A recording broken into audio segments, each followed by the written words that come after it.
speaking plainly, Bitcoin lets you evade capital controls. That's like a scary thing. You're not necessarily supposed to say that, but it's true. Like that is the point of Bitcoin. Bitcoin is the best priced insurance for the United States ever existed. You know, there's only two scenarios. The Bitcoiners are wrong, it's going to zero. But let's just say, you know, America buys $50 billion worth of Bitcoin. Like, what is that, a couple of airplanes? The other scenario is that the Bitcoiners are right. And in that scenario, you have the very obvious next candidate, and you've got a massively outsized position in it.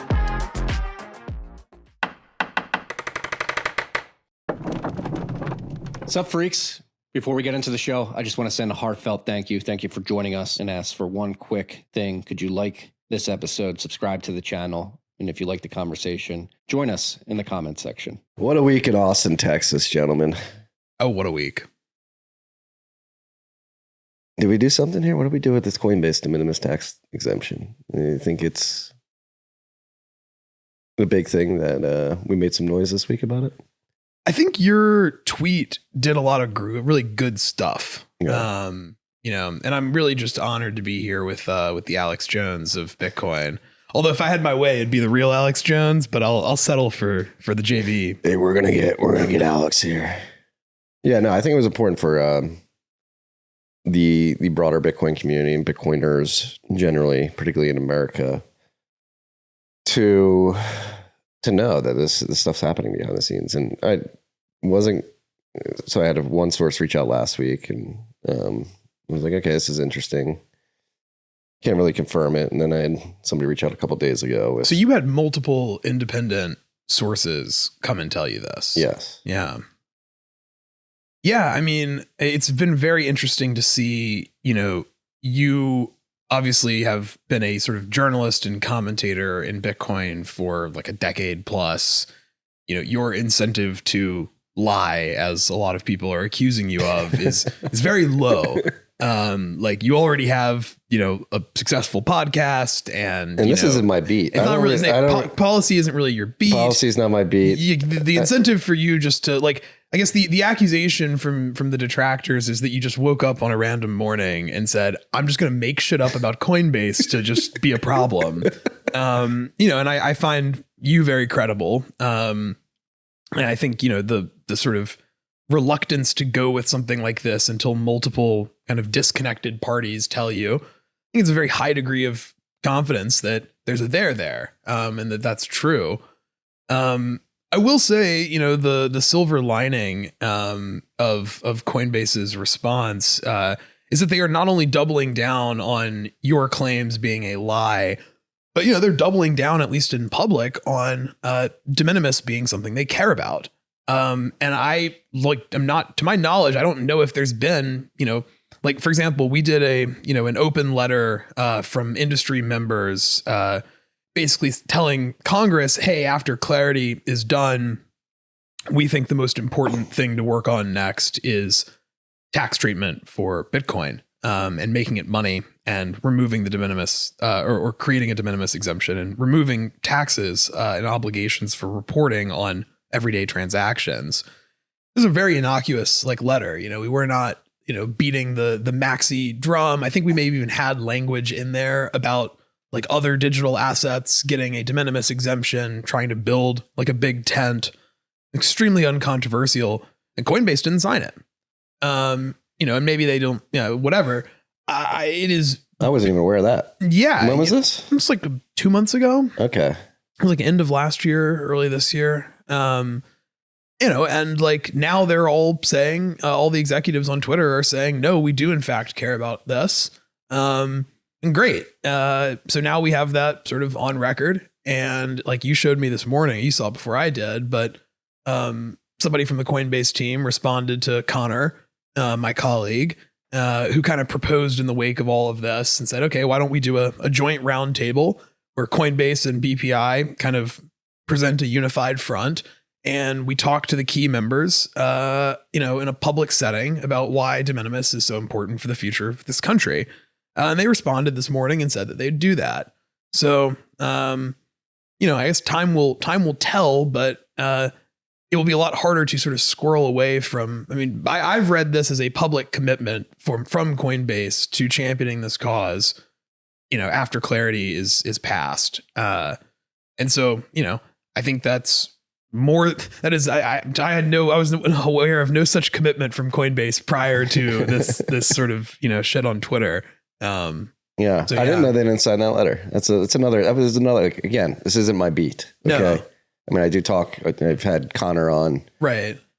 I go down to DC more often now because Pubkey's there. Pubkey DC. Shout out but Pubkey. honestly, like the interworkings of Capitol Hill is something that doesn't really interest me. I like focusing on the technology, on the investing side, on the free market side, not the swamp side of Bitcoin, which you have immersed yourself in. Yeah. Sure have. But I think this week, I think it proves something. If Bitcoiners drive a hard line, they make noise and they say, hey, no, like I want this thing, people will respond. And I think it's a good lesson. I'd be interested to get your thoughts on this because I think with Trump too, with this administration, particularly after the inauguration last year and all the promises that were made in lead up to the election, it seems like priorities got a bit flipped where strategic Bitcoin reserve seemed to have been the main priority. But as soon as he got in, you had this overwhelming lobbying effort from the likes of Coinbase, Ripple, A16Z, and a large lobbyist consortium, disparate consortium that have a lot of money, much more money than Bitcoiners are spending on lobbying, and the optics outside looking in, or that they were able to use that money to reprioritize what gets done. So you get Genius, now Clarity, and SBR is a distant third. Well, and that's sort of like part of, I think, the semantic, I don't want to say trick, but I think a lot of the response to this is just like this sort of interesting exercise in semantics where say, well, no, we've been consistently advocating for de minimis. It's like, okay, great. Like you've been telling people it's a good thing. But there is, such limited opportunity to change laws in America. Like it's such a sort of Herculean undertaking. And so, if you're saying, okay, like I think when Senator Lummis, came onto the digital asset subcommittee, my understanding is that, she kind of proffered 4 priorities for crypto in America in the following order: strategic Bitcoin reserve, tax reform. So, the double tax on miners, the tax on everyday Bitcoin transactions, stablecoin regulation, and market structure, like in that order. And, the crypto lobby basically came back and said, we think these are all wonderful priorities. Thanks for your leadership. We'd like them in reverse order, please.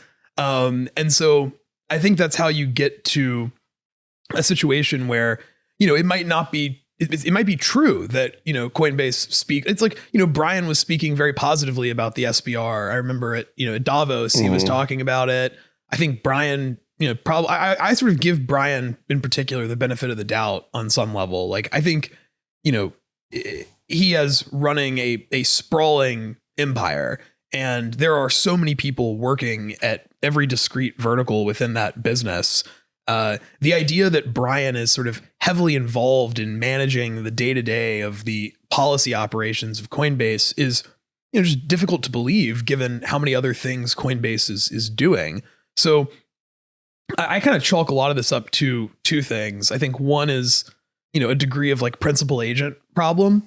And 2, the argument that I think Bitcoiners might not like hearing, but is just, I think, fair. And honestly, I'd respect Coinbase a lot more if they just made this argument, was that, they have a fiduciary duty to their shareholders to, engage in actions that, benefit the company. And, I can certainly understand the business logic that market structure for a Coinbase shareholder is a lot more important than de minimis exemption. But I think that, my point here really is that, saying that you like something does not a sort of campaign for getting it done make. Like you have to expend political capital and like genuinely try. And there has been, I have seen no organized effort from the cryptocurrency lobby on a de minimis exemption. I have not personally heard Coinbase representatives, say the things that were reported. I have definitely heard that attitude expressed by people in crypto policy writ large. That de minimis is sort of a waste of time, that it's like a non-issue, that nobody's using Bitcoin for transactions. So, let's just not prioritize this. Like the incentive structure for the crypto lobby is just very clear. Like you're running a, meme coin casino, like you want the meme coin casino laws to be written in your favor before you engage in sort of the, what I'm sure some people look at as just like sort of the esoteric, like, pro freedom stuff. But I do believe Brian when he says like, hey, I've told my team the SBR is important. I've told my team de minimis is important. What I haven't seen is any evidence of actually expending political capital to try to make these things a priority and get them done. Yeah. We got to dive into this because that's like the big thing again. I don't like dealing in the swamp and outside looking in. It's like you have this crypto lobby spending a lot of political capital on things that are maybe not counter to Bitcoin, but just like as a Bitcoiner, it's like, I don't care about Coinbase's ability to list and dump tokens on retail. Yeah. Like, and that's all they're focused on. They're that and the stable coin yield. Like, I don't care if Coinbase gets the ability to share yield that's generated via the treasuries they hold in reserve. So the stable coins they issue to the end consumer, to me, that's not really something I care about. No. And I think Bitcoin, particularly at this point in human history and American history, is so critically important that the focus on Capitol Hill, again, going back to the order of operations that Senator Lummis put forth and the fact that they reversed that, it's like, okay, we're now a year and a month into Trump 2, and we've spent 25% of a second term doing cycles on things that don't really pertain to Bitcoin. No, yeah, exactly. And how do we switch that? Like, do we have to be more hardlined and say, like, again, I said this on RHR yesterday, I think really holding their feet to the fire and saying, will you commit to publicly stating that you will not accept a particular tax reform or a particular bill? Let's go with Clarity Act. I think for Clarity Act, we can get the BRCA or something. Yeah, the BRCA. And to be fair, I think the crypto lobby has increasingly, I've seen a lot of the crypto lobbyists come out and actually say that, that, they will not support a Clarity bill or market structure bill that lacks developer protections. But does this have to be our modus operandi, particularly as Bitcoin? Like, and also like from the perspective of like not encroaching on their influence, but like forcing their influence to work in Bitcoin's favor specifically. Yeah. It's interesting, right? Like, as I think there is a fundamental alignment of incentives. Like, I think the argument that crypto companies and executives, don't like Bitcoin or whatever, it's like very dumb to me. It's really obvious that if we had a strategic Bitcoin reserve, that would be massive for the shitcoin casinos. That's not why I support an SBR, but it's just true. If America embraces Bitcoin the way that, we want it to, I think that would be great for everyone in the crypto industry. Bitcoin is the foundation of, when people talk about digital assets. It doesn't exist without Bitcoin. No. So any policy related to this stuff, Bitcoin should be like the first priority. Yeah. And this kind of goes to the heart of, why I co-founded BPI and, my sort of views on this. And I think the answer is yes, to be hardlined and to be difficult when the moment sort of demands it. But like our strategy is not predicated on getting into, sort of wars of attrition and sort of spending battles with, individuals and firms who can literally print their own money. Like I remember, many years ago, I had a conversation with a prominent sort of individual in the Bitcoin community, And, he was just like, David, like, you have to engage in asymmetric strategies. Bitcoiners raise $100 million to spend on lobbying. And the next day, Ripple will announce that they're spending $200 million. If Bitcoiners match them, Ripple and Coinbase et al. Will come back and say we're spending $1 billion. That is kind of clearly a losing strategy. And so, yeah, I think that the other thing that I have really observed that makes me feel increasingly like the strategy that we're deploying is the correct one, is the extent to which the career bureaucrats have dragged their feet on stuff that matters. Like the strategic Bitcoin reserve, I think was basically killed by, sort of career bureaucrats at Treasury. And, when you come in as a president, you get your political appointees who are technically running these various agencies, but the overwhelming majority of people that work there for many years. And they kind of view themselves as like, we are the Treasury, right? The people who are brought in by the president, they're ephemeral, they're fleeting, they'll be gone. I can just, I can just air people on email and just not do my job for a few years. And, you'll be gone in the blink of an eye and I'll still be here. And so I do think that where Bitcoin is strongest is basically just that the facts are on our side, in that Bitcoin is very clearly an extremely critical technology for the national security priorities of the United States, in a way that, cryptocurrencies writ large are very obviously not.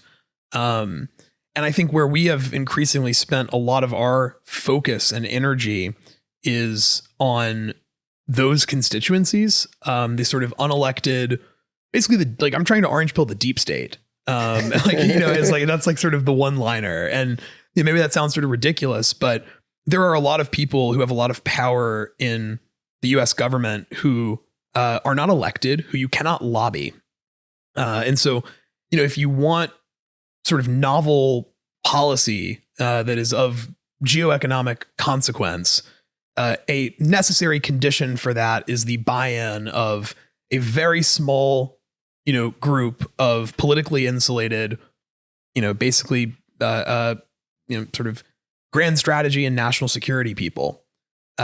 Those people, are really doing, I think a lot of them are definitely patriots. They're doing this job because they care about the long-term future of America, and they sort of think deeply and make choices. Mm-hmm. But you can't bribe them. You can't pay money. You can't donate to the National Security Council.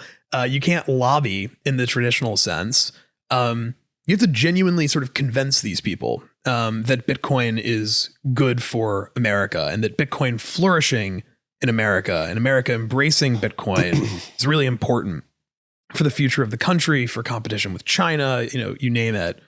And to convince those people, you have to make, sort of good arguments that are sound and true. Those arguments need to come from credible people who are kind of embedded in the sort of circles of networks of trust, that they talk to.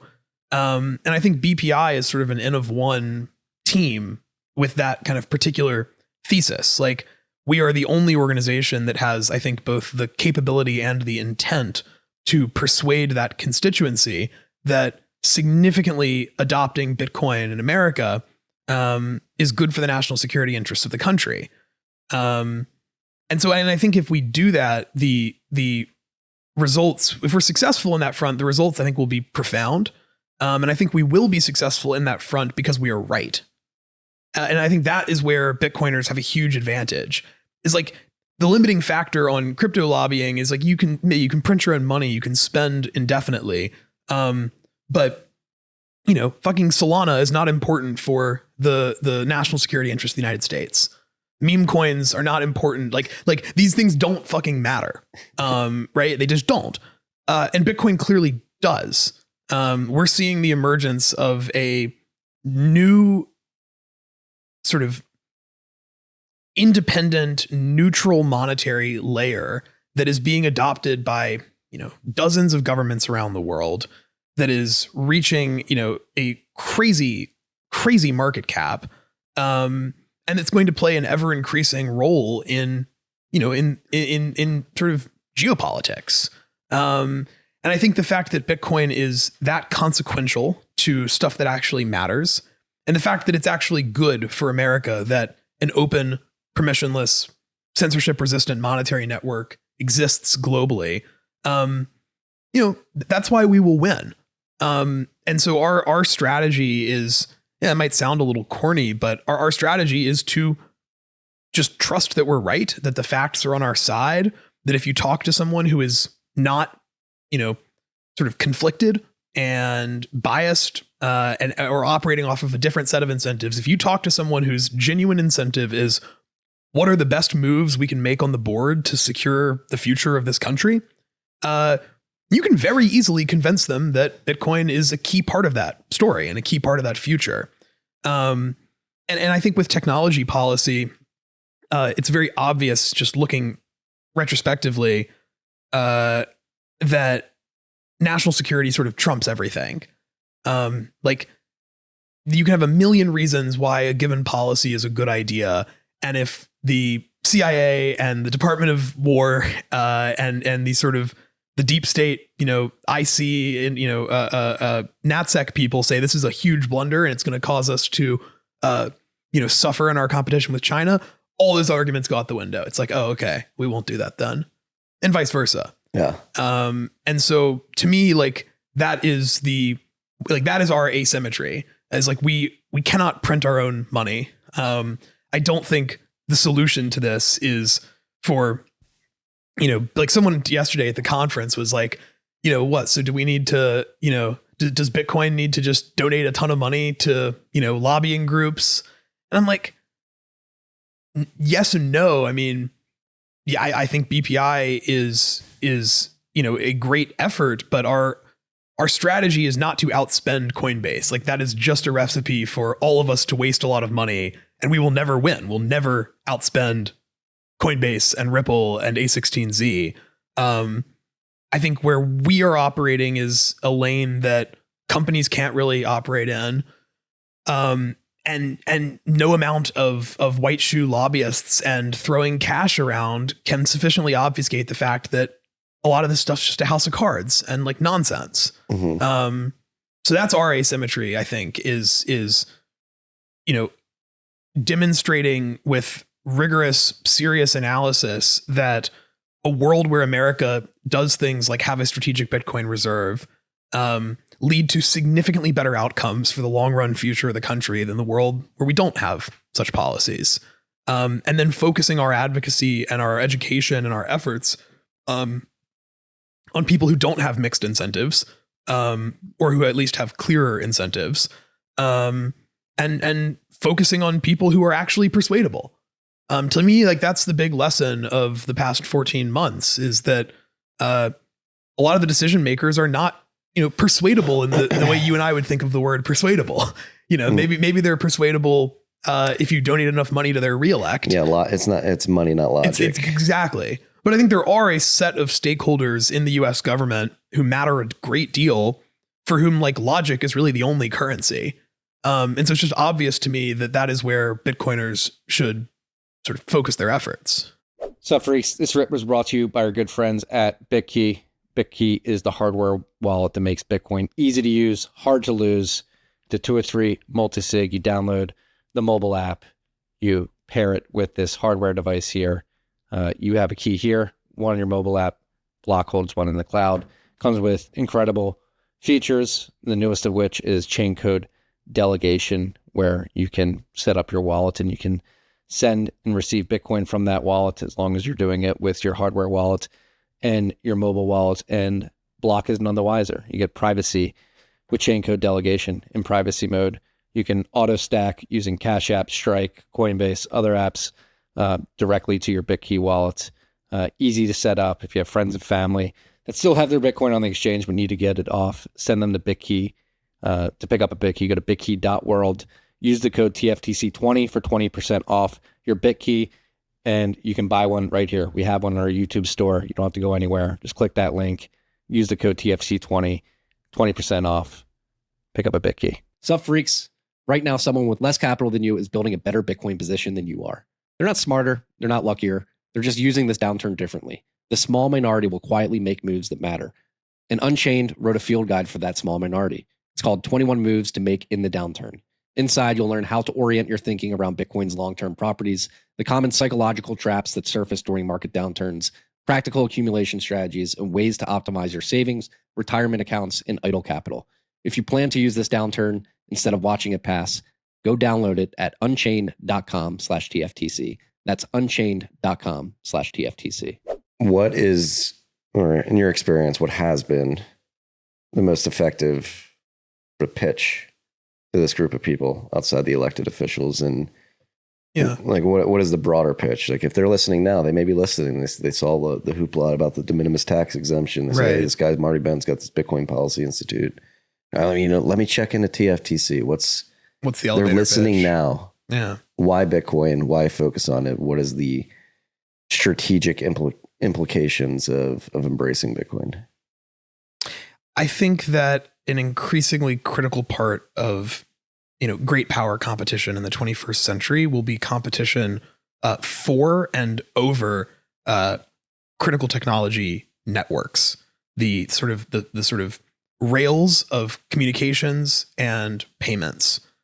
And right now, Bitcoiners talk about this all the time. There are billions of people all over the world who live in, countries that don't have stable rule of law, that don't have, stable currencies, who are genuinely desperate for better monetary alternatives.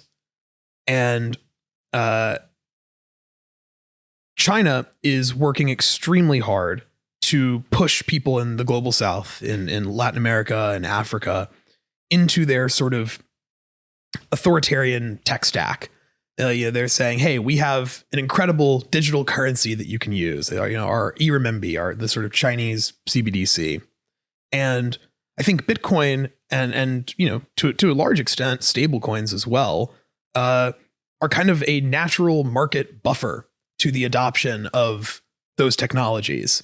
If you are someone who just needs money that works better than your shitty fiat currency that's inflating at double-digit rates a year, that doesn't work, well for cross-border payments, et cetera, absent an alternative, the Chinese suite that they are offering is pretty attractive. And I think Bitcoin is sort of necessarily pulls demand away from those alternatives, especially for people who want something that is politically neutral, who don't want to align themselves with America or China explicitly. So I think that's one dimension of this, is that the proliferation of Bitcoin globally is good for American interests, A, because it reduces demand for Chinese alternatives, and B, because Bitcoin's censorship resistance. I mean, like, speaking plainly, Bitcoin lets you evade capital controls. That's like a scary thing. You're not necessarily supposed to say that, but it's true. Like, that is the point of Bitcoin. Literally the point. Literally the point. And I think there's an awesome parallel with Bitcoin to something like Tor, which the US military funded and created. And so you look at Tor and you're like, well, okay, we invented and helped proliferate a technology which fundamentally shifts the balance of power away from the state and toward the individual. It necessarily restricts some degree of control, or reduces rather some degree of control from the government. But why did they do this? Like, why did the government fund, anon enabled internet? I think the answer is because we understand that America doesn't require a tight grip on the flow of information to survive. When information can flow freely, free societies win and closed societies lose. China requires censorship and control of information. And the same is true with capital. If capital could just move freely wherever it wanted in the world, America would be fine. We have the strongest capital markets in the world. We have, incredibly good court system and rule of law. We have this sprawling university system with incredible talent. We have all of these incredible technology, AI companies in the States. That isn't true with China. China requires capital controls to survive. There's a reason that, there's sort of the golden checkbook in China, that you have to have special permission from the government to take more than, whatever it is, $50,000 a year out of the country. And so if you're just thinking about the game theory of this, if you remove capital controls and you let money go wherever it wants to go, yes, maybe we are sacrificing some degree of power over our ability to granularly censor payments. Okay. But what's on the other side of the ledger? The other side of the ledger is that capital flows in mass out of, the countries that we are maligned with, who require to survive strict walled gardens and control over the flow of money. So that's sort of, A and B on Bitcoin on the sort of payments and network side.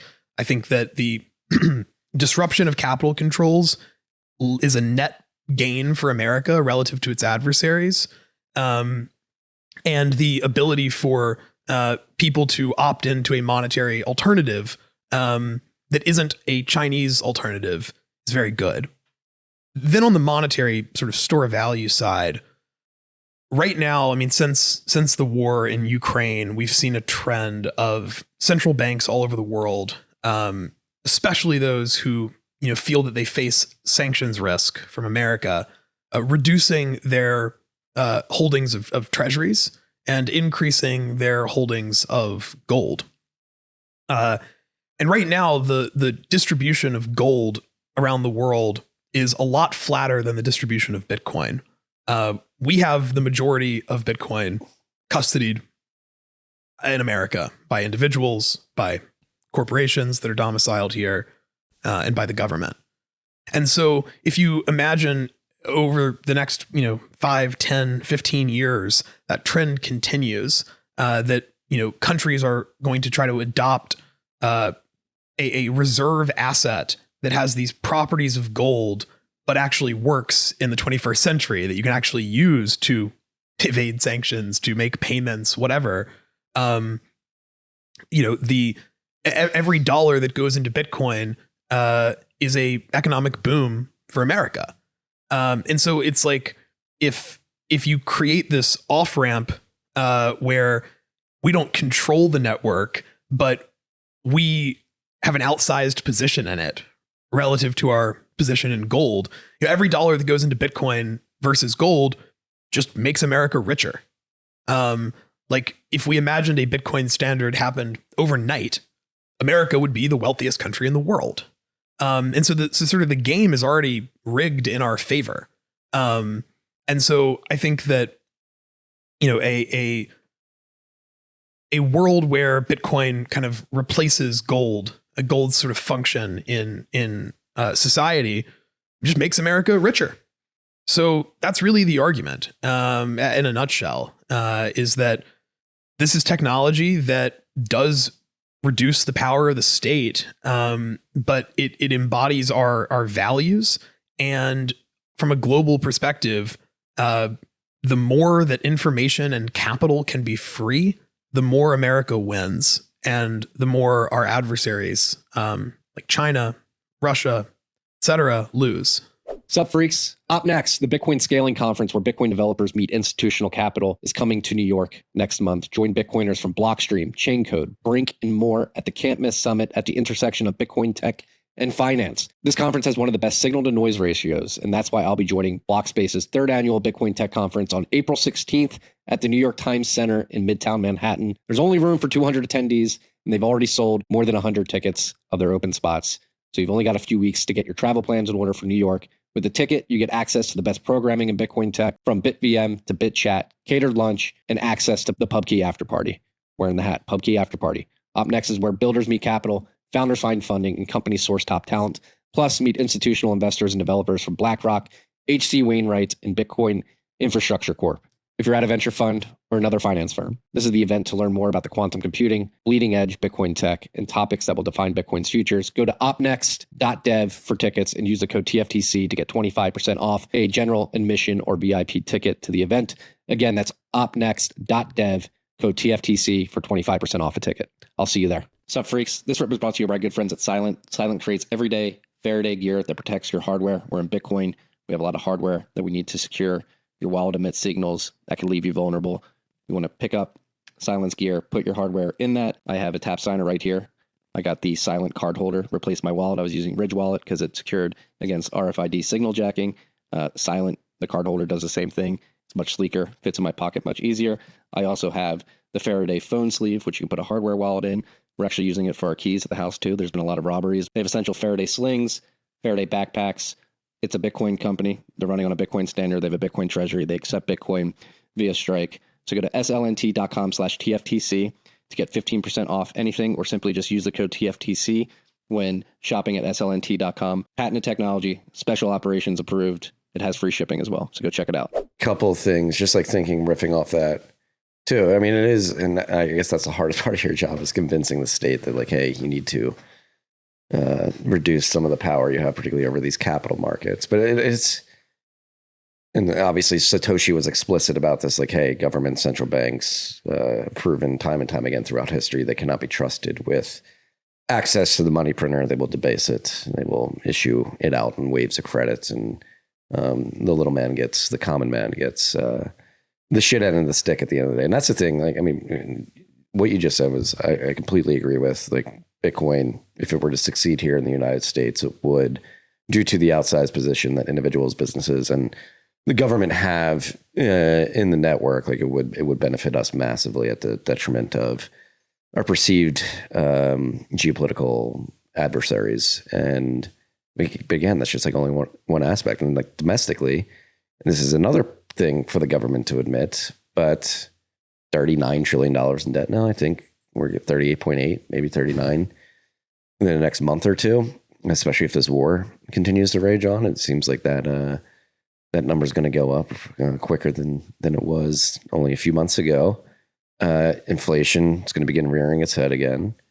You have a private credit complex that's beginning to break down, and many people are looking at the exposure that pensions and other entities have to this private credit complex, and it's looking like it could potentially be worse than the 2008 financial crisis. And we're only 3 years, we're only 3 years behind, or excuse me, we're only 3 years after like the last crazy bout of inflation. So I think the American, like, as a younger millennial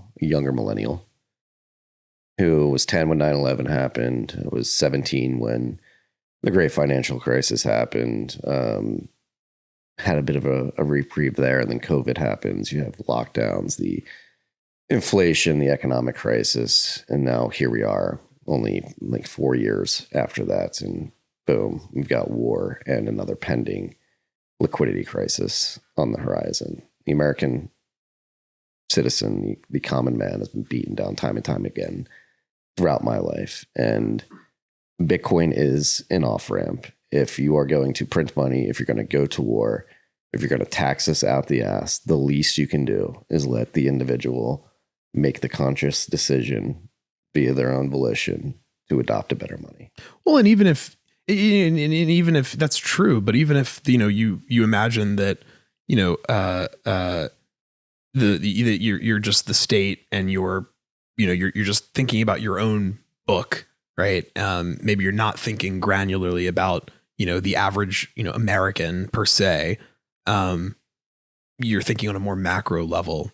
Why would you not want an insurance policy? Like, why would you not, like, to not embrace Bitcoin is to say, I have no interest in a plan B. I have no interest in a backup. I have no interest in a hedge or an insurance policy, which is just crazy. Like, Bitcoin is the best priced insurance for the United States ever existed in like you will never get a better deal on insurance than America can get on adopting Bitcoin. There's only two scenarios really. The Bitcoiners are wrong and it's going to zero, in which case, okay, America, like, even the Lummis bill, right? But let's just say, America buys, $50 billion worth of Bitcoin. Like, what is that? A couple of airplanes? It's like 2 days of QE. Yeah, exactly. So your max downside is that you lose 50 billion of the dollars that you print. And in this scenario, where Bitcoin fails, the dollar must be doing pretty well. So, you haven't lost much. The other scenario is that the Bitcoiners are right. And in that scenario, when you have an entire global system that is predicated on a fiat currency, which historically has never had an enduring shelf life, every single attempt at sort of fiat currency has just, asymptotically tended to zero. You have the very obvious next candidate, and you've got a massively outsized position in it. And so, yeah, you're not printing the money anymore. You're not controlling the monetary policy of the world anymore, but you're still doing really well. And I think like that is the sort of the decision logic that for me. It's like, the amount of hubris required to sort of say I'm uninterested in buying this insurance policy is staggering. And I think a lot of this is also just people have, such a poor sense of time and of history. I think the default bias of people is to just assume that, the world that they've grown up in is going to be kind of basically the world that, their children are going to live in, et cetera. People just don't really like outside of our little weird corner of people whose autistic special interest is like, money and the history of money. Most people don't appreciate how many times we have changed just in America's history what money is. A relatively short history too. That's another thing people don't appreciate. Yeah. And like, it's like we keep having these sort of, I think the fourth turning is actually like a really good mental model for this. It was funny to see Sam mention that in his announcement tweet for joining BPI. Yeah, it was. I saw he's like, this is the think tank for the fourth turning. And I was like, it kind of is. It's exactly right. It was a great framing. But I mean, every single one of these turnings has kind of, been accompanied by a reset of the rules of money. We have changed what money is over and over and over again. I think that's good. That's healthy. That's what sort of, competition and evolution look like.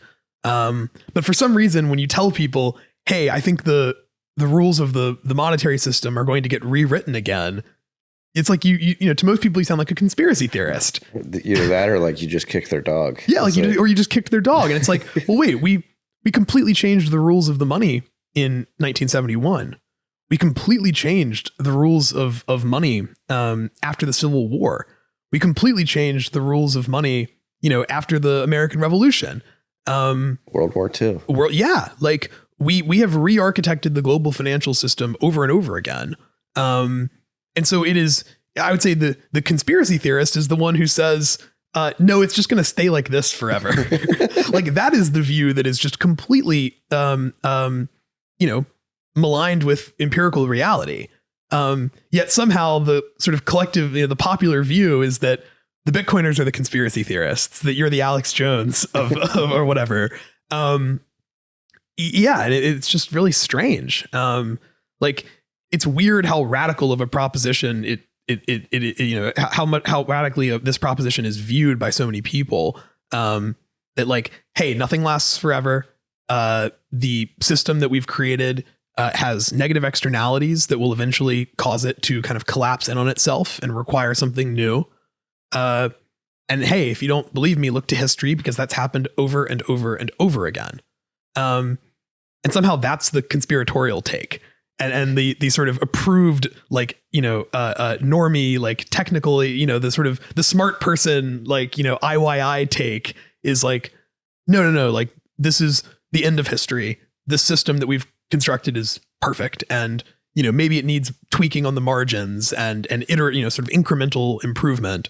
But like largely, we figured it out. This is how it's going to work forever. The petrodollar. Nobody can compete with the U.S. Navy. Now we're like, what's going on? Right. Well, I mean, in all seriousness, the petrodollar, I think it's last 2 weeks are accelerating at the very least a questioning by our counterparties and our allies in the Middle East of, hey, is this actually a good deal? Does it make sense if they're going to come in here,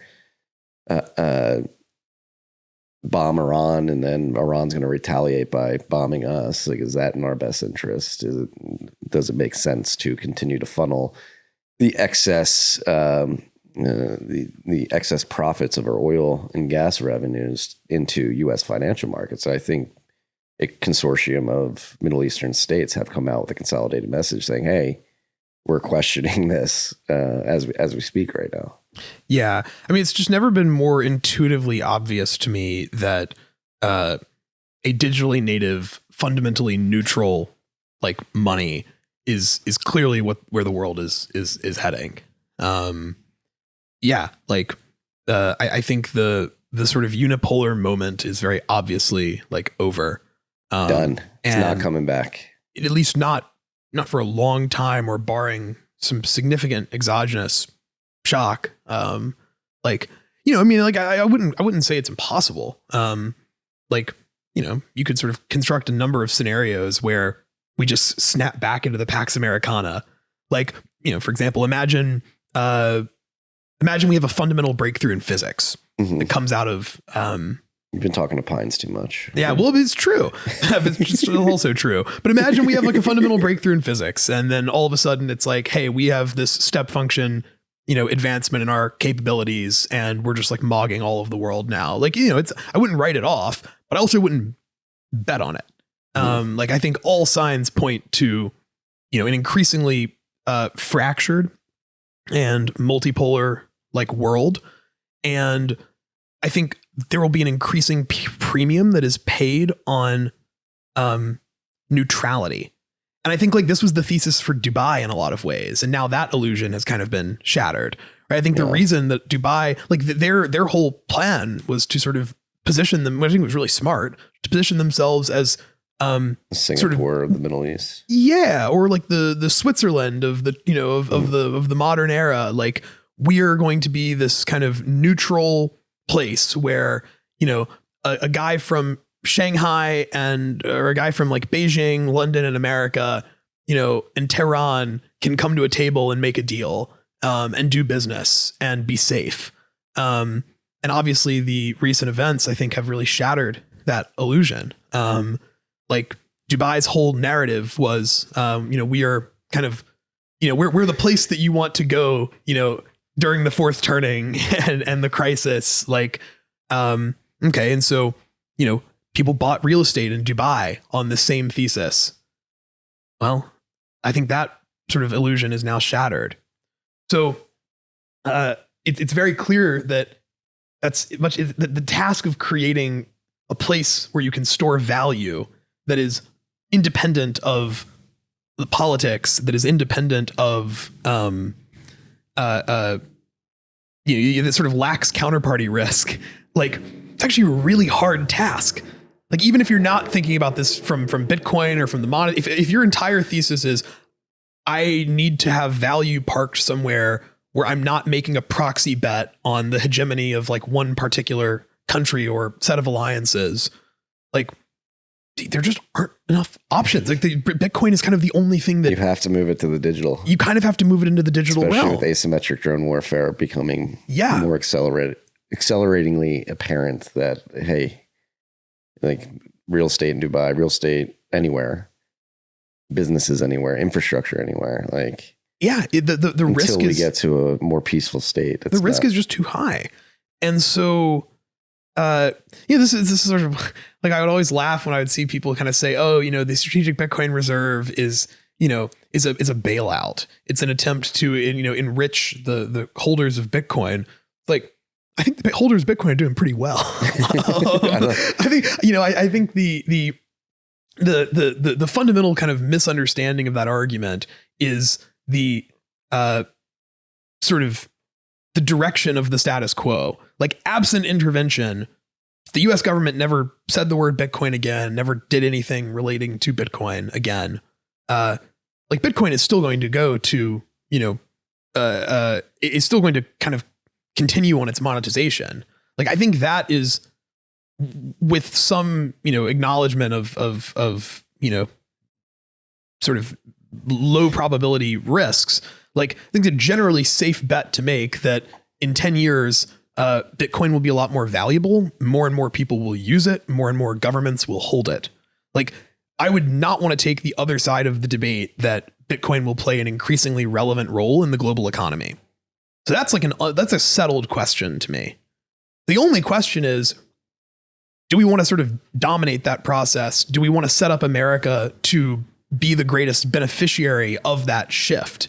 Like, if America had just rejected the technology companies of the 90s, do you really think that we would have never had eBay or Amazon or Apple or Google? If we'd said, you know what, we think pets.com is a scam, the .com bubble, it's all fraud. Let's just get rid of this stuff. Let's not pass policies to promote the growth of these companies here. Do we really think that, the only people that could have invented, these technologies are just Americans on the West Coast? No, like, those companies would have been built. They just would have been built somewhere else. And so I think that's just kind of what's happening here. Like, the idea that it's not that America needs to embrace Bitcoin for Bitcoin to succeed. It's like America needs to embrace Bitcoin for America to succeed. I think that's probably one of those statements where you either are nodding vigorously and you completely agree, or you're like, this guy is a fucking moron. I think there's very little sort of middle ground. Like, I doubt there's many people that are sort of ambivalent about that proposition. Mm-hmm. But I think we'll just be vindicated by history. And we have been over time for 17 years. It's going up and to the right. And like, we're only scratching the surface. We're talking about this. We're talking about the geopolitical ramifications of this neutral reserve asset that is distributed peer-to-peer global. But we're not even talking about the applications and like the sort of niche applications. Energy, the intersection of energy and Bitcoin mining, massive benefits for the energy sector. I've been on the front lines of that for 8 years. It's real. It's undeniably real. We're in a state that has 2 gigawatts of Bitcoin mining that participate in demand response. Yeah. We had the winter storm in 2021. Grid tripped, went down, historic event, very bad for ERCOT, very bad for the people of Texas, led to some deaths. But over the last 5 years, generation has expanded. And part of the ability of that generation expansion, capacity expansion, has been the fact that Bitcoin miners are there to not only buy the electricity as soon as it comes to market, but participate in demand response to make sure that you don't have a demand spike that trips the grid. And I think, increasingly, Bitcoin has really helped us, win the AI race, or at least take a commanding lead in the AI race. Like, all of these Bitcoin miners built the power infrastructure. Like, think about the bottlenecks. If Bitcoin didn't exist and this AI moment were happening, how much like worse off we would be with respect to power capacity and generation. I don't think it took so long for these companies to. And I don't think, I know that most people don't understand. I was actually, before I came to Austin, I made a pit stop and met the CEO of a large power company here in the United States. And that was one of the things I took away from the conversation with him. Was he said explicitly, he's like, I love working with you guys because I know how to build the infrastructure. Like, how to put down transformers and to lay lines and to actually do that. Like, I don't have to invest in that. Like, Bitcoin miners are like, hey, we need the power. We've got the expertise. We know how to do all this. Like, utility, grid operator, like, don't worry. Like, we don't need your expertise for this. We've got this in-house. We'll build it. And so, like, there's these capabilities that people don't realize that the mining industry has, specifically as it pertains to an integration with the energy sector, that we're like, no, we will build this infrastructure. And to your point, like, a lot of miners are diversifying to AI because the economic incentive is there, and they already have the power infrastructure in place. Yes, they do have to make some changes to make sure it's compatible with the GPU data center setup, but versus starting from scratch. I mean, it's not even close. Yeah. Yeah. And I mean, so that's energy. Again, talking about the store value. If you think about the protocol, the second layer protocol is being built on Bitcoin, like the efficiencies for the end consumer, the chargeback risk that's eliminated from the economy, the ability to literally download a piece of software and have the equivalent of a full-fledged bank account without having to go to a physical branch and give all your information away. Right.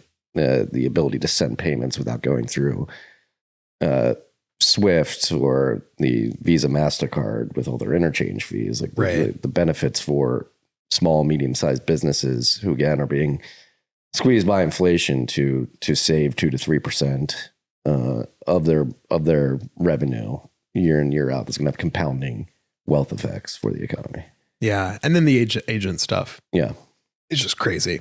And that's another thing that has just become very obvious to me is if we accept a couple of premises, one, that the intelligence of AI will continue to grow. Two, that with increasing intelligence comes increasing sort of respect for and appreciation of and desire for autonomy and sovereignty. Then, it's just very obvious that the AI agents will prefer Bitcoin. Because Bitcoin is the only protocol that can sort of guarantee an inability to discriminate against an AI user versus a human. Like any other protocol can create special rules and say, okay, we're going to have different standards for payments made by agents versus payments made by people. And Bitcoin structurally cannot discriminate against you. It literally cannot recognize the difference. It literally cannot recognize the difference. And so I do think I think we're at a generational bottom for the share of economic activity globally that has taken place by non-human entities, by AI. I think, in other words, put another way, an ever increasing share of economic activity is going to be taken place by AI agents. And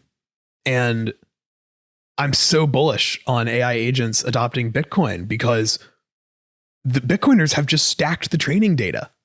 And again, it kind of goes back to, one of the first things I mentioned about like sort of truth being on our side.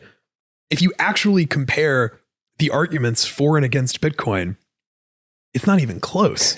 It's not even close. There are like the amount of extremely sophisticated and well-reasoned sort of advocacy for Bitcoin, just intellectually, it's just dwarfs the amount of sort of sophisticated reasoning for why Bitcoin is sort of either, not going to work or is bad. I think so much of the barrier to adoption is that we're just not rational actors. Like maybe in aggregate, I think maybe humans are, but on the individual level, we are all susceptible to cognitive biases. Like you've got these incredible arguments for Bitcoin. And I think a lot of people gravitate to Bitcoin because of those arguments. And then on the other side of the ledger, you have basically like social stigma and shame, right? Agents don't feel shame. Like agents don't care if your professor is going to call you stupid.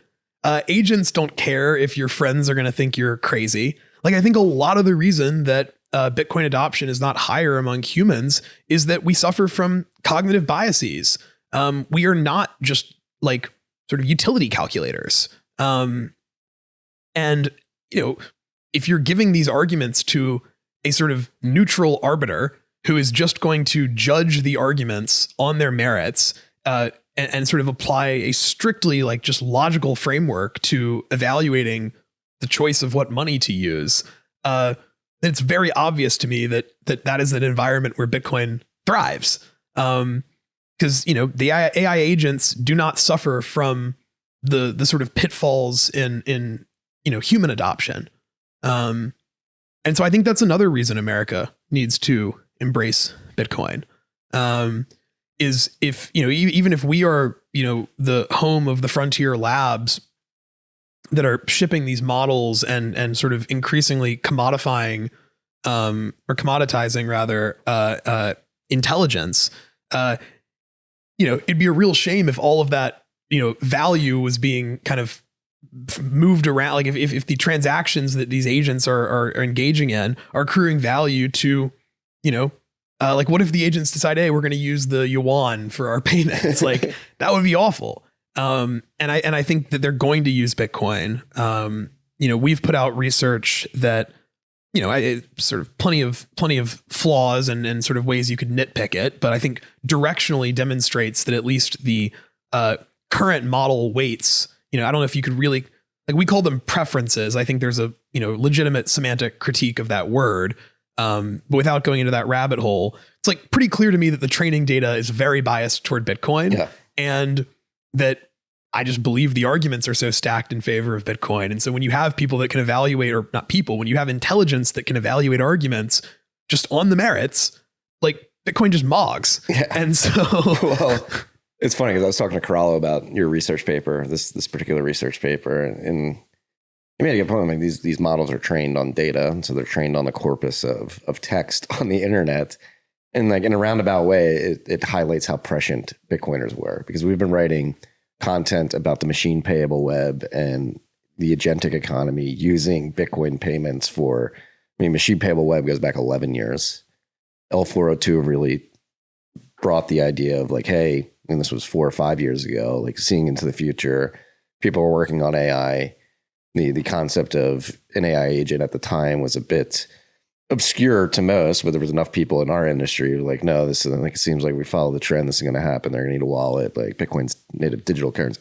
Point being is like, it highlights the fact that, for lack of a better semantic term, the models today are showing to have that preference is proof that Bitcoiners have been like predicting this and writing about it for years. Hence why the model knows to say, oh yeah, Bitcoin solves this problem. Like we've been forecasting today for over a decade. Right. And there's like a reflexivity to that where like kind of like Bitcoin itself, right? It's this, sort of meme it into existence. Mm-hmm. And like, and yeah, you could sort of have that causal debate of like, well, do the AI agents prefer Bitcoin, or did the Bitcoiners just, stack the training data in their favor? Well, what difference does it make? Not even intentionally though. It's just like the autist brains have been oh, wait, we're going to get to this digital future. AI agents, like we need to architect our system so that Bitcoin, they're able to spend Bitcoin. And like, we didn't do it thinking, oh yeah, this is going to get injected into the training model and they'll pick Bitcoin. It was just like seeing the future and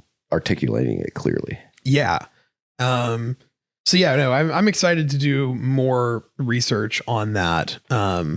And yeah, it was really, I think another interesting thing from that was, the fact that like a handful of the models in our experiments actually chose to create their own currency based on compute as like a currency, which I thought was just fascinating. And I feel like that's a very, it sort of demonstrates again that like, when you don't have these sort of biased priors that sort of drag you down and cloud your thinking, it's like, you have this clarity of thought, and creativity. And so, yeah, I think it's so hard to know what the future is going to look like, but it seems kind of intuitive that, a lot of economic activity is going to just be made, and monetary choices are going to be made just independently of human intervention. And yeah, I'm just more bullish on the agents grokking Bitcoin than I am on, at least a lot of people. My Clanker has a Bitcoin wallet. He's using it. Yeah. He knows how to use it. It is crazy. Like, how do you think these messages, you would know better than I, you are, again, in the swamp. How are these messages being received by the asymmetric points of leverage that you're trying to reach on the hill? I don't think the AI agents and like Bitcoin conversation is really happening. Well, just broadly, everything we've talked about up to this point. It's really spiky. like there are some people and groups who are like really smart on this stuff. And then there are some people who are just like, what's the old, like, is it like Oliver Wendell Holmes or sort of the famous saying of like, you can't, convince someone whose salary depends on being, not, it depends on, believing the opposite thing. Like, I think, we have briefed people at the National Security Council, throughout the intelligence community, throughout the military and the Department of War. And I think demand for our work and our thought leadership is really hockey sticking in those constituencies. I ran into Elizabeth Warren on the street the other day outside of Pubkey. Did you talk to her? I did. Yeah. I think I broke her brain a little bit. Cause I was like, hey, Senator Warren, like, I'm a huge fan. I actually phone banked for you like way back in the day, which is true. Like I used to be a pretty ardent Democrat. Like when I was a teenager, and, she was like, oh, that's so sweet. Like, what a nice young man you are. Like, let's, she kind of pivoted toward me to, kind of your sort of body language is indicating like, I'm going to sit down and stand up and have a conversation with you for a few minutes. Cause I was being, sort of cordial and nice and, whatever. And so, we start talking and, she's like, so what do you do? And I'm like, well, Senator Warren, I'm the president of the Bitcoin Policy Institute. And she just like, I think her brain just kind of like I think she probably thought that I was doing one of those like, what is it, like the street, like sort of Project Veritas? Yeah, exactly. Like, because I just like don't think her mental model of reality like allows for someone to have phone banked for her and be into Bitcoin. And so she just like ran away basically. And she was like, well, thanks for whatever. And then just like bolted. So like, yeah, I don't think I'm going to convince like Elizabeth Warren that Bitcoin is good for America. But that's sort of my whole argument, right? Is that like, I think if you can convince the national security policy makers that Bitcoin is in America's interests, then you sort of are going up one fractal in like the power hierarchy. Like imagine a world where, a Democrat is elected in 2028 and let's just say Democrats control the House, the Senate, and the executive. Yeah, they're definitely going to go after crypto. At minimum, they're going to go after like the Trump family and their business dealings in crypto. They're going to go after the meme coins or whatever. I think it's a terrible strategic mistake on there. Me too. Yeah, I think very, very, I agree. But what happens when, they say, okay, and we want to impose an excise tax on Bitcoin. We're going to pass a law to create a special marginal tax rate for Bitcoiners that is going to fund the UBI and whatever. And then, you get a knock on the door from some spook, at the CIA or whatever. And they're like, yeah, you can't touch Bitcoin. Like the national security policymaking community runs the country on issues of substance. Like it's just true. Well, and so like this idea that like, oh, we need to convince all the Democrats to support Bitcoin. I think that's like laudable and noble. And there are really great reasons why somebody from a progressive, worldview might find value in Bitcoin. But I don't think the winning strategy is to convince people who, just can't be convinced to not go after Bitcoin. The strategy is to convince the people who they report to, who they cannot defy. And, I think that if we create enduring consensus among the military and the national security kind of community that Bitcoin is critical infrastructure for America, then they're not going to let, partisan politics undermine our great power competition. There's not. Oh, you got the Marty Jones coming out. It is like I'm seeing. I'm like picking up what you're putting down, but also the other side of me is like I don't want to dance with these people. Yeah, like I don't like the deep state's influence on Neither do I. the United States in public policy. No, none of what I'm saying is normative. Like, I am not endorsing this. I'm not really weighing in on whether this ought to be the case. I'm just saying it is the case. Yeah. No, I agree. Well, and pulling on this thread a little bit more, I think we should all look at what's happening between the Department of War and Anthropic right now and try to figure out how to avoid that with Bitcoin, because it seems very The nice thing is we don't have CEOs. We don't Right? there's never going to be a leaked Slack message from the CEO of Bitcoin complaining about things. No, but I do think, I mean, if the Department of War specifically views a piece of technology critical, they will, whether they recognize they can or cannot try, whether they realize they can or cannot actually ultimately do it, they will try and via some mechanism or another to force particular actions. Who knows if that's within Bitcoin? Would that be protocol development? Would that be 6102? What would it be like? Yeah, I think that's fair. I think that the argument that I sort of make when this stuff comes up, like, for example, there's been like sort of this, at least earlier in the Trump administration, there was kind of these whispers and mumblings around, America needs to dominate hash rate. Like, we need to have the majority of hash rate in America. And, the argument that I would always make to people is like, well, that's exactly how you sort of kill the golden goose. Like, Bitcoin only works if it is credibly neutral. If every single Bitcoin transaction can just be OFAC sanctioned or whatever, then it's over. It's like, no, you actually, the game theory is not that you want to control the Bitcoin network. The game theory is that you need to prevent anyone else from controlling the Bitcoin network. Like, you want enough hash rate that you can make sure no one else can get 51%. But if you get 51%, it's a total Pyrrhic victory.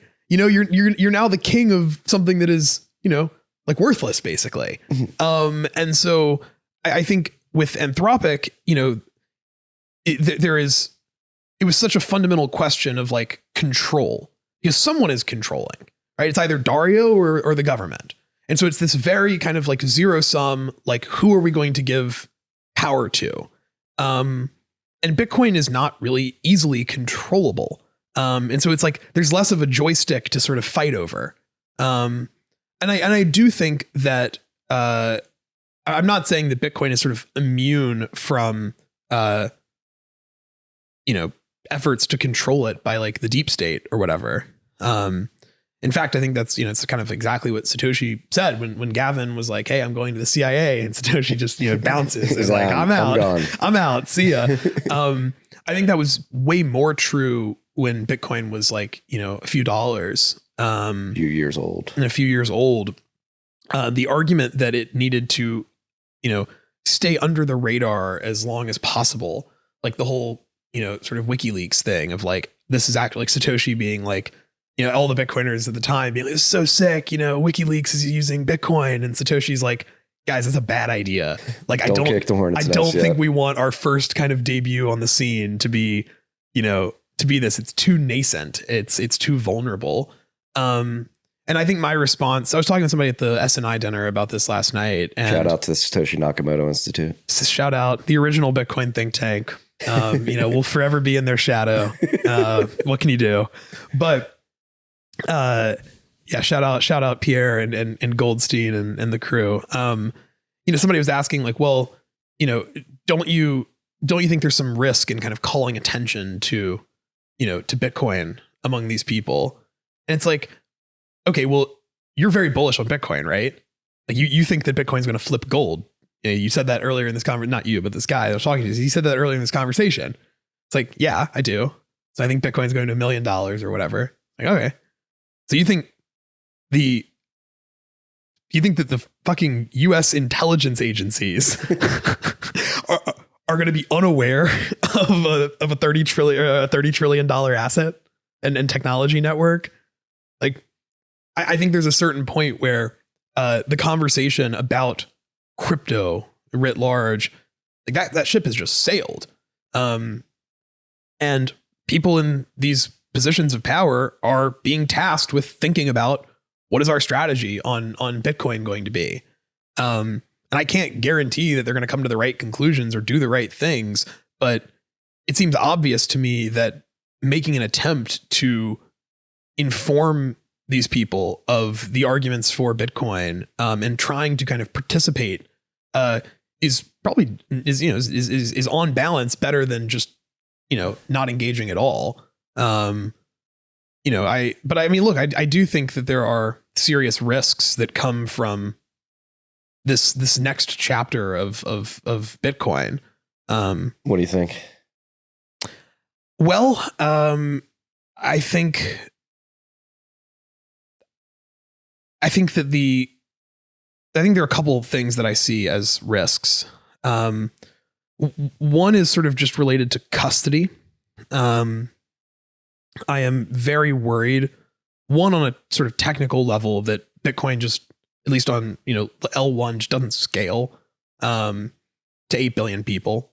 And there's sort of this weird, meme it into existence where the belief that Bitcoin does, even though we know it does with layer 2s and stuff, the sort of belief that Bitcoin doesn't scale causes people to, maybe not adopt it. I'm kind of rambling, but to be more clear, I think we still get YouTube comments like, why are you using Bitcoin? You can only do three transactions or whatever. But I do think that whether it's misinformation or just preferences of the individual, like the revealed preference of the last 5 years of Bitcoin adoption is that people don't want to self-custody. It's just, like, I hate to say it, but it's just true. And it makes perfect sense that, like, the early adopters of Bitcoin, who are these, really deep thinkers who are thinking about kind of fundamental questions like, how do I preserve my autonomy in an increasingly digital world where it's easier and easier for the state to monitor and alter my behavior. It makes perfect sense that these guys are like, yeah, I need Bitcoin in cold storage that nobody can fuck with. But the current cohort of adopters are not drawn to Bitcoin for necessarily those philosophical reasons. That's fine. Like, for this to work, Bitcoin's going to have to just appeal to, everyone on the planet. They're getting BlackRock marketing emails saying, all right, pour some in. And so I think that's something I worry about a bit, of like, how do the incentives around hard forks and stuff change when you have a couple of custodians that are controlling, like, a ton. Have the private keys to millions of Bitcoin. Yeah. It's like, I think the ETFs are kind of a double-edged sword, and there's no debate. Like, it's like, it's just going to happen. You can't, I mean, it's sort of like King Lear, like, yelling at the storm. It's like, this weird,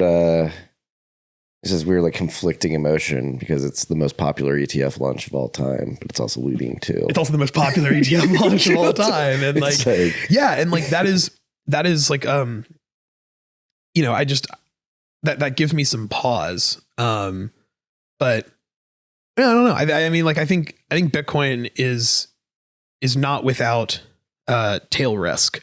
And I think concentration of custody of private keys and UTXOs rather is, troubling. Well, we need to get back to, like, not your keys, not your coins, don't trust, verify. I think we've lost that in the broader Bitcoin community. I mean, I was going to say put my hand up, but, like, we literally say it every week on RHR. Maybe we could be more ardent about. I don't think we could be more ardent. Yeah, but you're sort of fundamentally levered to a philosophy that a lot of people explicitly reject, which is, you should take responsibility. Yeah, like, true. I don't think the limiting fact. It's just, I think the limiting factor is the number of people who want to be sovereign, or who are willing to take, who are willing to sort of pay in terms of friction and, all this stuff, to get people who sort of price sovereignty correctly.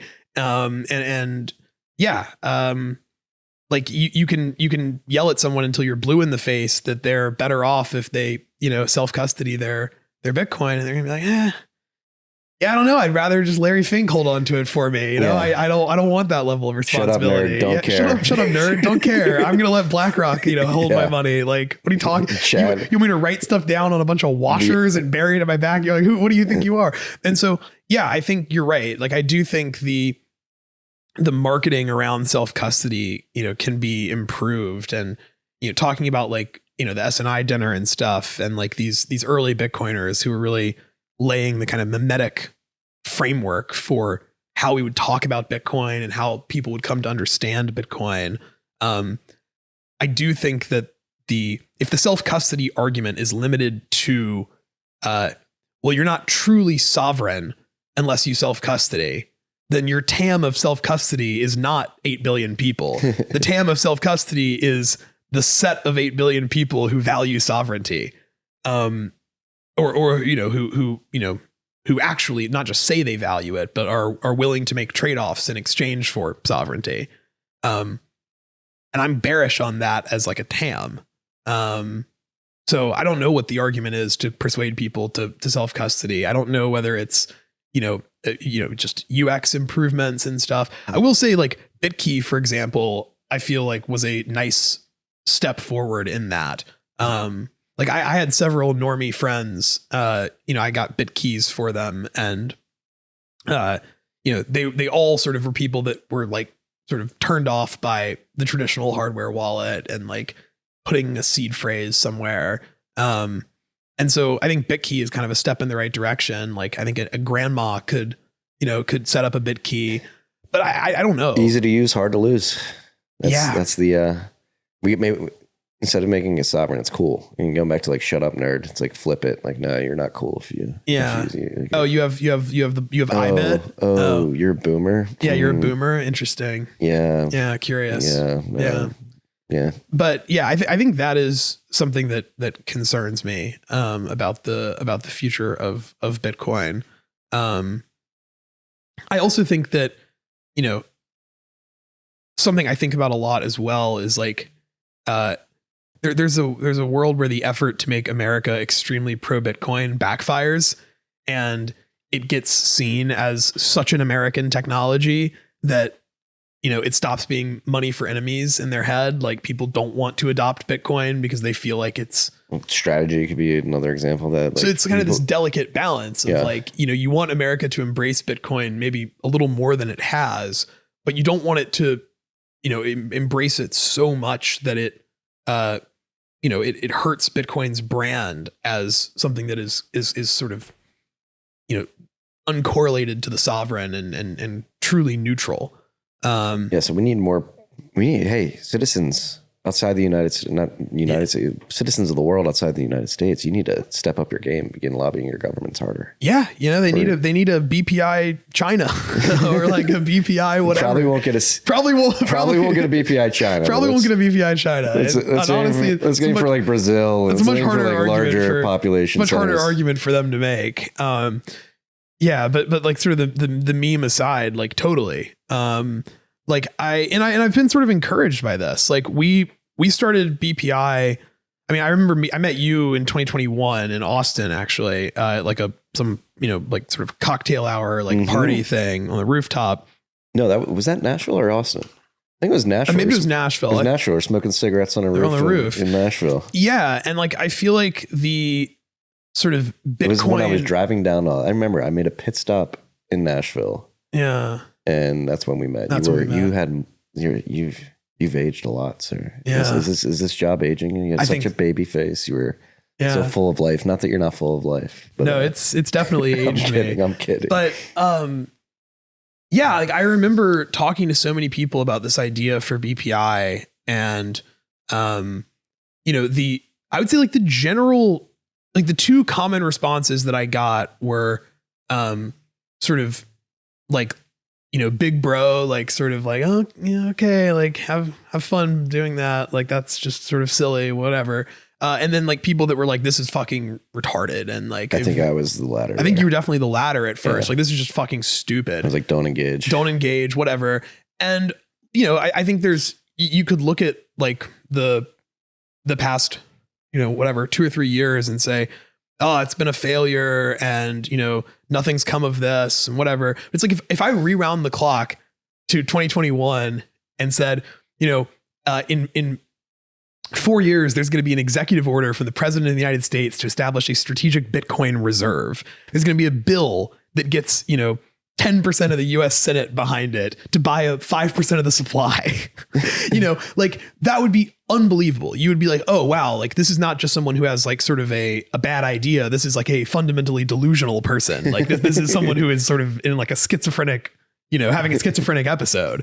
And so I feel like, it's just, you get so used to the new normal so quickly that immediately the goalpost shifts to, well, all we got was an executive order and a bill and it didn't pass. And it's like, okay, yeah, I mean, you can have that view, but you would have bet your life savings that I was wrong if I had told you 4 years ago that this is, that if I just described the current moment to you, you would bet the farm that I was incorrect. Yeah, I was convinced we were all going to the gulags back then. That's what Odell always said. It's like, man, just we were going to the gulags.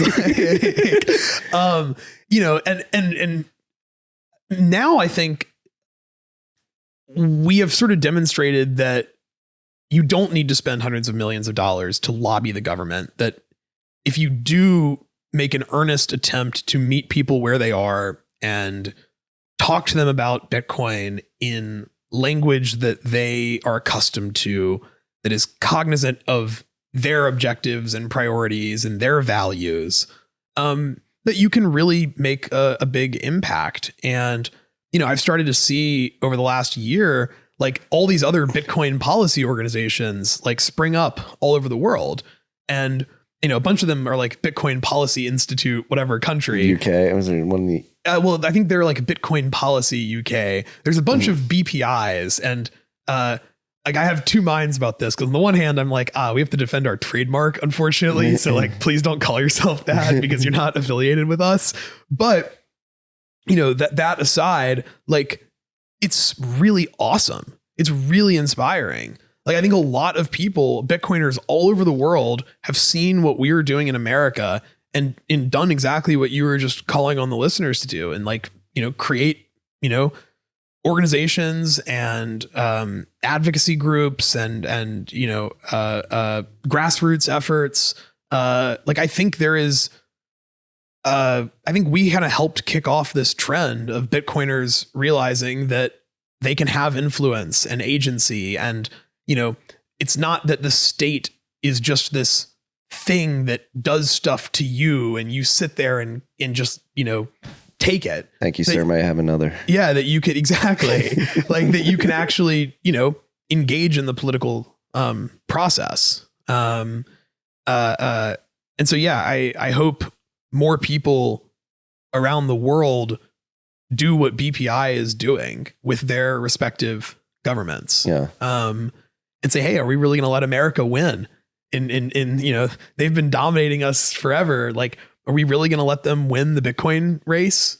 Like I think that is a great bulwark as well against, the risk I mentioned of Bitcoin getting branded globally as like too American. And so, yeah, I'm bullish on Bitcoin advocacy around the world. And I'm bullish on the people who have decided to kind of make that a, like, kind of how they spend their time. Because it's super thankless and it's miserable, like in many ways. And, even a lot of I'm sure like a lot of those people are facing the same kind of, kind of derision and condescension that I faced from, like people in the Bitcoin community, from you. And it was just like, I remember being like, oh, this is good luck. He's like, dude, just fucking have a cigarette, man. Like it's, we're going to just enjoy your time before we go to prison. Yeah. And so like, I think that if there are like international Bitcoiners listening to this pod, and that you should try to, get involved with the other people in your meetup or whatever, the other Bitcoiners that you know in your country, and kind of give this a college try. So yeah, well, I mean, again, we're talking about the SNI dinner last night, and the conversation of the official speeches were about creating and then preserving the canon of Bitcoin and the sort of emergence of this mimetic vernacular that has emerged strongly via the Satoshi Nakamoto Institute, but pro containment into the Twitter sphere. And like we were in like heavy meme warfare for, I would say, better part of 8 years between 2015 and 2023. I think the meme warfare has died down a bit. But I think BPI, what you guys are doing is sort of bottling of like that mimetic power and like, okay, we need to focus this energy towards. Yeah, it's literally the same thing. It's just like it's just like a different sort of fractal of meme warfare, basically. And it's like, okay, cool. And I bring it up too because I think this week is a great example of you're fighting for Bitcoin policy on the Hill, and I think this week was a great example for me, like a reminder, like, hey, these politicians, like they are worried about their next election and they will respond. Or in the case of this week, a politician has responded. We forced Coinbase to respond, essentially. Like the people who made a fuss about this de minimis thing, like Coinbase has made a response. Like we said earlier, it seems like you and Coinbase will be participating in a roundtable discussion. But the point I'm bringing all this up is like, how can observers like myself on the outside looking in help your cause? Like how strong is the mimetics of participating in discussion outside the Hill on the internet? Well, I think it's really strong on the de minimis piece. Like I think there are basically two arguments that you could make against a de minimis exemption for Bitcoin. One is that it's a Trojan horse for tax evasion, which I think is the argument that some people are making. I think it's a very bad argument, and it won't win. I think the other argument that people, will make and are making about de minimis is that it's just a sort of solution in search of a problem, and that it's not important, that people don't use Bitcoin as money. And so it's interesting because like I think what's going to happen is like the principal argument against this policy is going to be that people don't care about it.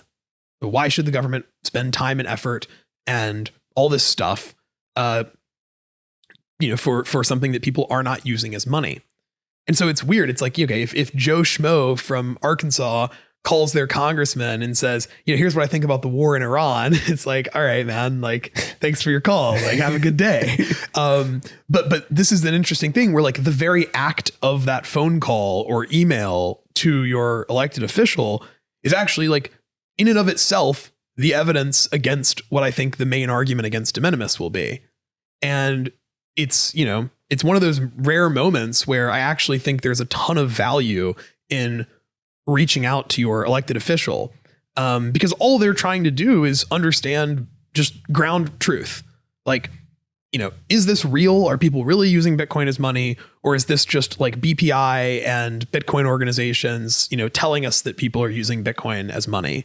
And so I think, if you were a business owner, if you're using Square, and you've turned on Bitcoin payments, like just if you are someone who either receives Bitcoin as payment for, your goods or your services, or you're someone who pays in Bitcoin for your goods and services, just emailing your representative and saying that, I think is actually going to be meaningful.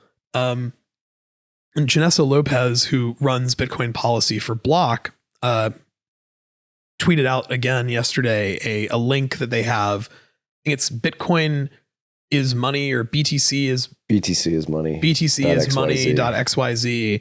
And they just have like a one-click tool that makes this, you could probably have your claw just do this for you.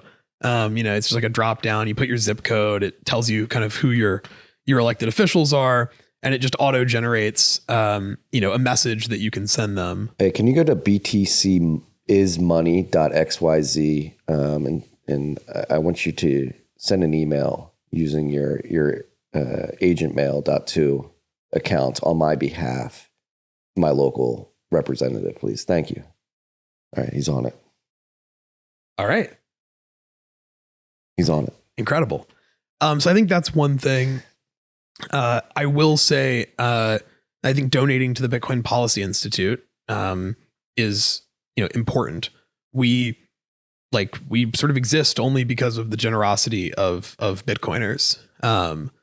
And we've had, a lot of people in the community step up and donate in a big way.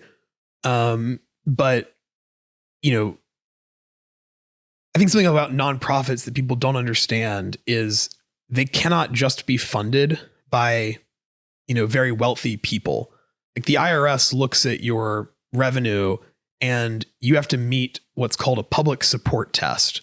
So a certain percentage of your revenue as an organization needs to be from small dollar donors, like people who give $5 a month or, $20 a year or whatever it is. And I think it's, how would I say this? Like you might think like, why would I give $5 to, to BPI? Like, what am I going to do? Buy Connor a coffee or whatever? But every small dollar donor that we get lets a Bitcoin whale donate more money to BPI. And so there is this like inherent multiple on small dollar giving. We had a lot of small dollar donors when we did the legal defense fund for Samurai Wallet. And, we raised, I think, $1 million for that, for their legal defense. And that was pretty much all from small dollar donors. And we didn't take a dime of that. 100% of those funds went straight to Bill and Keone, and their lawyers. And so, yeah, we really could use more pleb support. And so, literally, even if it's like, a couple of sats, like it genuinely makes a big difference. And I know that's like the corniest thing to say because everyone's like, oh, every dollar counts. But like, no, there's a it gets very critical to the future of BPI that we have a large base of people that give, no pun intended, even a de minimis amount of money. And your support of BPI, at whatever it is, $20, $50, $100 a year, it raises the ceiling on how much money BPI can raise from, larger donors. So that would be my two plugs would be, talk to your representative about de minimis, talk to them about developer protections. Those emails do get logged and they do matter on the margin. And the question isn't really like, how effective is it? It's how effective is it relative to the 20 seconds it takes you to tell Claude to do it? Like, it's a very asymmetric payoff, given how easy it is to do this stuff. And donating to BPI. If you support our mission and you want to see kind of us succeed and do more of what we do, then yeah, I think we are sort of an N of one organization. And then we are the only sort of real Bitcoiners, I think, in this process on Capitol Hill and in DC. So, yeah, I just gave it my zip code, so it's 2 minutes away from sending my email. Incredible. On behalf of me, yeah, I think it's very important work. And I was highly skeptical when we were smoking cigarettes on that roof in Nashville. I was like, and no, it was here in Austin. Actually, no, I remember we were here. But I remember being like, no, there's why engage? And again, going back, it is still conflicting to this day. Like Marty Jones, I don't like the intelligence agencies. I think they're false flagging. Yeah, I think they're MK Ultra, and I think they're propagandizing us. But we live in an age of meme warfare. You've got to engage. Yeah, we are in an info war, and we got to get them better info. And I think, and again, I think again, focusing the mimetic energy that existed on Bitcoin Twitter from 2015 to 2022, 2023, sort of balling that energy and like Goku fucking gameing it towards the intelligence agencies is at the very least, like they can't say that they don't have good arguments. And to your point, the truth is on our side. Like it's very convincing. Yeah. Once you understand this, that's the other thing too, is it's just like, I don't know, like what, like, yeah, it's just a fact. Like it is just true that America will be better off if, it allows Bitcoin to flourish here. Well, actually, I meant to bring this up earlier and that was a perfect time to bring it up. Like America is better off because Bitcoin already, like many could argue, like Bitcoiners, the industry, the country are better off despite a massive uphill battle we've had to fight.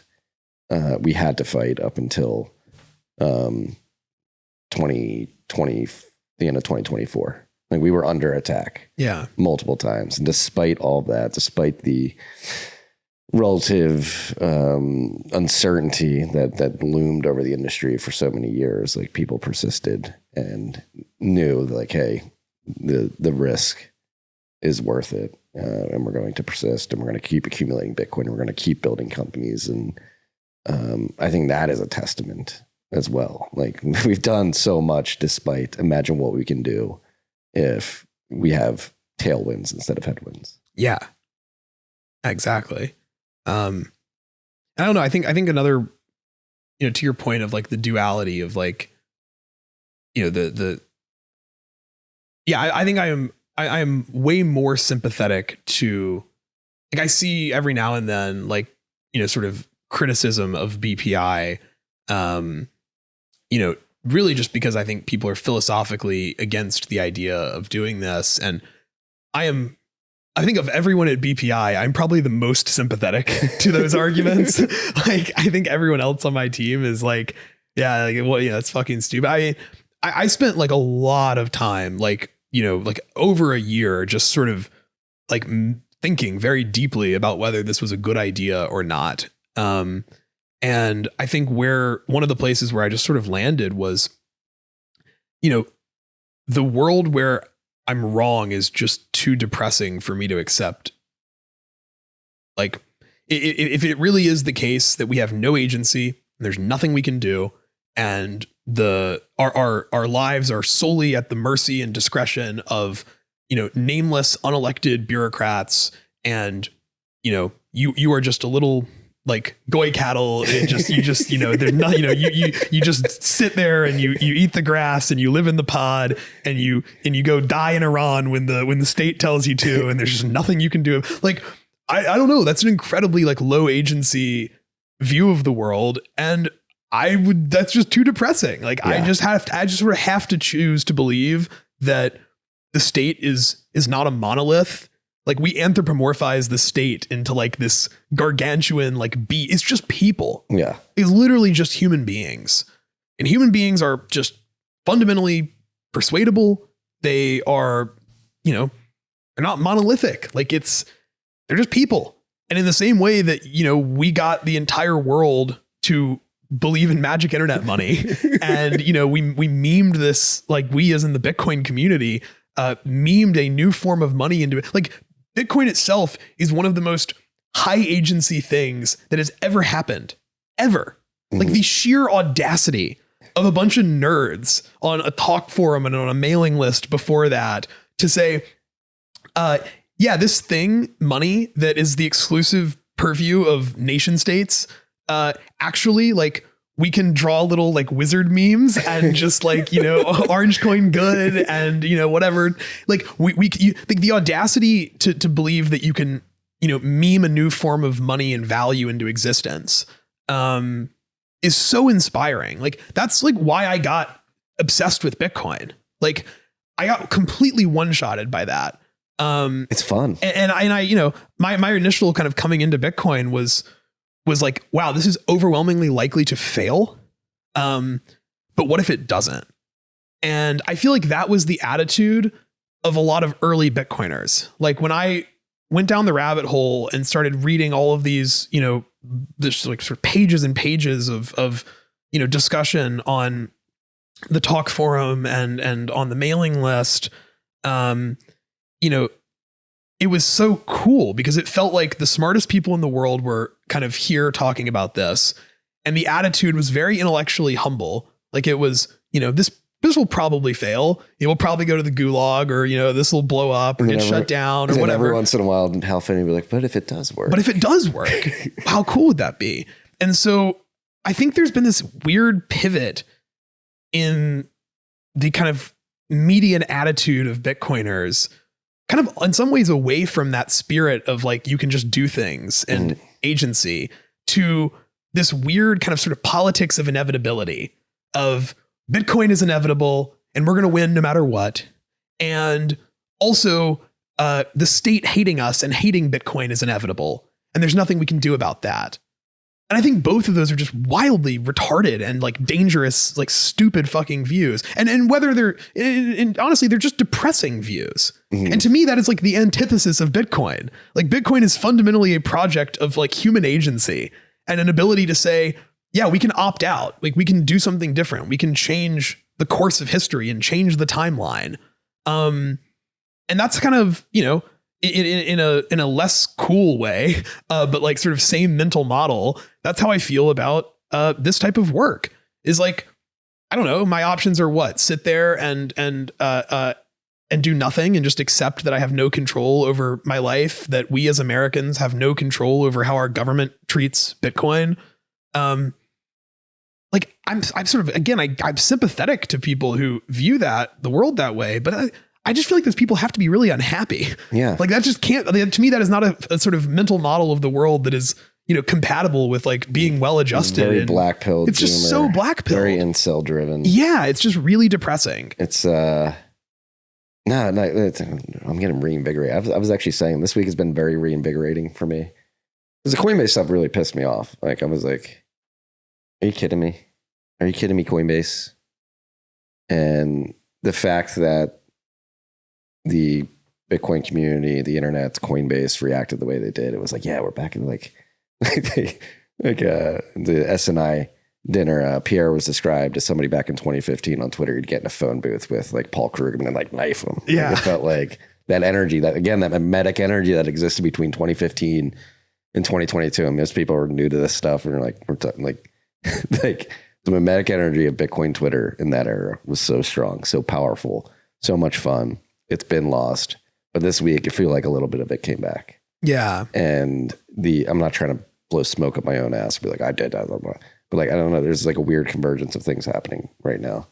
And I think the idea that we have agency and that we can do these things needs to be, to your point, engendered across the spectrum of Bitcoiners. Nothing's inevitable. No. Complacency is a killer. And get back in the meme warfare. Yeah. Let's get back in. Let's start having fun again. Yeah, the price is down. Yeah, there's wars popping off. Yes, there's a private credit bubble, but this is why Bitcoin exists. Like it's going to help us get away from this. We need to start having fun again. Yeah. Don't be a chud. Don't take the black pill. Like, you know, you're the you know, like there's no upside in that. Like your maximum upside of the black pill is everything goes to shit and your life sucks and you get thrown in the gulag and you get to be like, told you so. Told you, Zell. BPI was a waste of fucking time. Like, okay, man. Like, so your max upside is sweet. Can you pass the slot? Can you pass the gruel to me, please, before we have to go break up the rocks to, you know, whatever in the chain gang? Like the max upside of the low agency sort of, you know, black pill take is everything you care about goes away and the world is terrible and you get the sort of unique privilege of being able to say, I told you so. Like that's terrible. Like, I predicted this. I called it. Yeah. I said this was right. I told you, you know, you never, this was a waste of time. I'm like, okay. Like, I mean, yeah, I just feel like the risk reward on that trade is like abysmal. It's just asymmetric to the downside. So yeah. But no, I'm very sympathetic to like, skepticism and, critique. You know, and critique. But you know, you're in the arena, brother. Brother, I'm in the arena. The man in the arena. But I mean, like, okay, that actually is like so fair though. Like, I mean, not to like just, you know, whatever, but like, I mean, it's true. Like, if you don't like what I'm saying to the government about Bitcoin, go say something else. Like, you know, like, I don't have some monopoly. Bitcoin is decentralized. There's no, you know, I'm not getting a rake on the political, you know, on the policy budget of the Bitcoin Corporation. You know, like, you know, and so, yeah, I think this is just so worth a college try. And I'm totally willing to concede that there are possible states of the future where, this all ages like milk, and, everything I've tried to do fails. I'm totally fine with that. Yeah. That is a sort of necessary condition of doing anything meaningful and worthwhile. Yeah. So I'm, very cognizant of the fact that this could just be a waste of time. But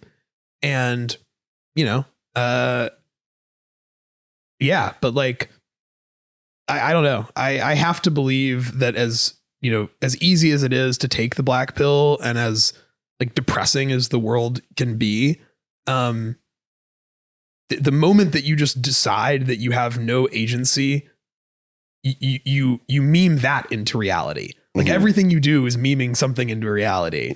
And if you decide, the moment you decide you have no agency over the future, that you have sealed your fate and you do have no agency over your future. I don't know. That's kind of how I resolve, like, to your point of, you're like the back and forth of like, oh, I think this is cool. I get it. I'm also like, is it cool? Is it the right thing? Like, to me, it's just that's sort of the logic that I kind of came down to, is like, you just, the upside of trying is really large, and the downside of it's not an equal distribution. Like, the max downside of trying and failing is the same downside as not trying at all. And so, with BPI and the work that you're doing and that so many people in Bitcoin are doing, we're at least,